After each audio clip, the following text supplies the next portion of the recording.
Il faut reconnaître notre faillite collective et il faut trouver une autre approche parce que cette région va de mal en pire. Dans l'est du Congo-Kinshasa, les populations manifestent contre les casques bleus de la MONUSCO parce qu'elles accusent ces casques bleus de ne pas les protéger contre les rebelles. Il y a eu des manifestations meurtrières au mois de juillet.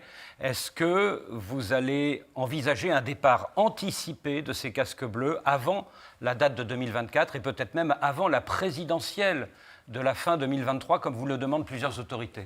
Il y a un programme de réduction progressive de la force qui est accordé avec le gouvernement, mais parlons franchement. Les populations ont le désir et la perspective que les forces onusiennes soient capables de battre les mouvements qui les attaquent et de leur garantir la protection. Mais on est dans une situation extrêmement difficile. Vous voyez, l'M23. L'M23 a été, comme vous savez, la raison de ces dernières manifestations. Le fait que les Nations Unies ne sont pas capables de battre l'M23. La vérité, c'est que l'M23 aujourd'hui est une armée moderne, avec des équipements lourds qui sont plus perfectionnés que les équipements de la MONUSCO. Et viennent-ils du Rwanda, ces équipements ? Ils viennent de quelque part. Bon, vous semblez dire oui. Ils viennent de quelque part. De quelque part d'à côté. Ils ne sont pas nés dans la forêt. Ils viennent de quelque part. Alors, ce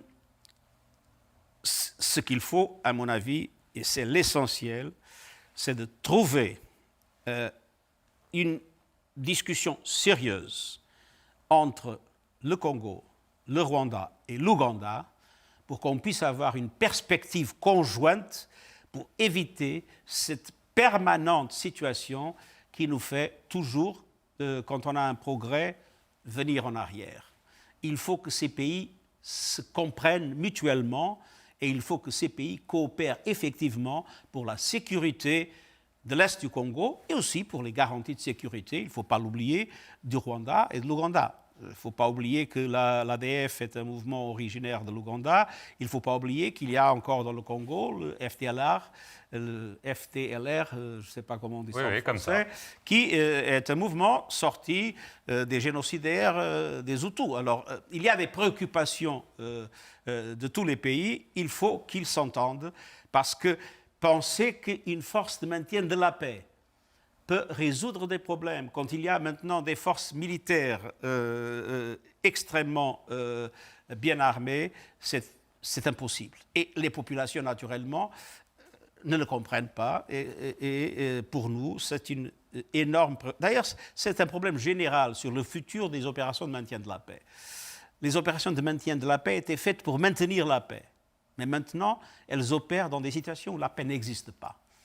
Et je crois que c'est une réflexion essentielle. Nous avons fait un certain nombre de réformes pour améliorer leur capacité, pour améliorer leur sécurité. Mais la vérité, c'est qu'il nous faut une réflexion profonde sur le futur du maintien de la paix dans des situations comme celle-là. Et moi, je suis entièrement favorable à qu'il y ait des forces d'imposition de la paix et de lutte antiterroriste, des forces africaines d'imposition de la paix et de lutte antiterroriste, menées sous l'égide de l'Union africaine et financées par les contributions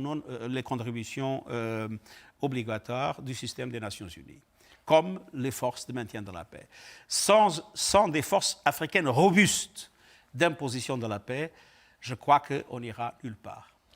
Monsieur le secrétaire général, merci de nous avoir accordé cette interview et merci à vous de nous avoir suivis sur nos deux chaînes, France 24